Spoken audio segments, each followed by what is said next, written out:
candidates' business ideas are coming to light, and Jordan's caused some confusion and surprise.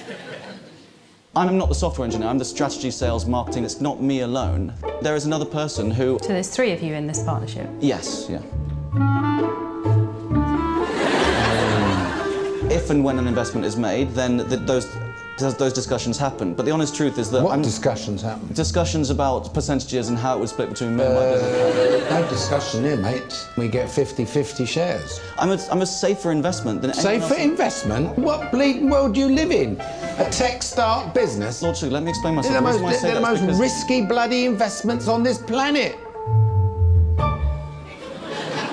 Suddenly, Jordan is a mystery partner. You used to be sitting there going, I mean, we saw your eyes go, what's going on here? It made it a bit strange in the boardroom, actually, because, I mean, it wasn't natural for me to probably get into catfights in those situations, but, I mean, I think week 9 was my first time in there, and it was all a bit of an eye-opener, and I don't know where that might have gone, but funnily enough, it sort of slightly took the steam out of it from our side, because we all thought, he's probably going to go here. You know, that all sounds like Lord Sugar, because I'm just not going to touch it with a barge pole, so I must have been really bad that I went.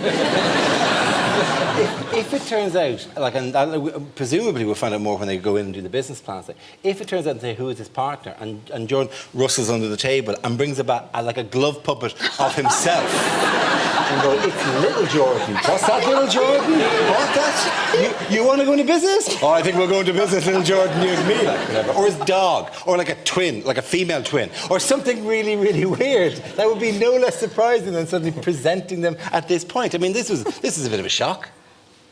I mean, that would be one big shock. In fairness, he should have just kept quiet. Or he could have almost died in the boardroom, which is the other thing he tried to do. I thought he kept his secret business partner inside him and he was just going to come out. You know, that was it. I'm coming out. Save me, save me. I want the money. Yeah. What if it actually is Peter Andre? That'd be terrifying. It's a hell of a twist to be built up to this. He comes in singing Insania in the middle of the interviews. He was actually going to be sick, was he, as opposed to coughing? I don't know, maybe he's trying to suppress a cough that then became like a vomit, or it was one of these kind of weird things. It was the worst time. It was like the finger was already up, and then he's like, So you know what to do next time, don't you? Next time, if Alan Sugar's nearly pointing the finger at you, you start... Oh, yeah, you carry on, Alan Sugar. Oh, I've made a quick recovery, that's great. I'm back in the game. A conspiracy theorist either, but do you think there's something in the fact that the 2 remaining men have both got beards a bit like Alan Sugar?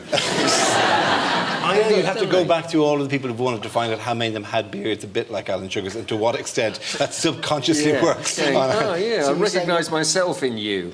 Yeah. So you're saying the women have no chance? Well, I think possibly one of them should grow a beard. She arrives there with a what? I've always had this. I'm as a magician but makeup.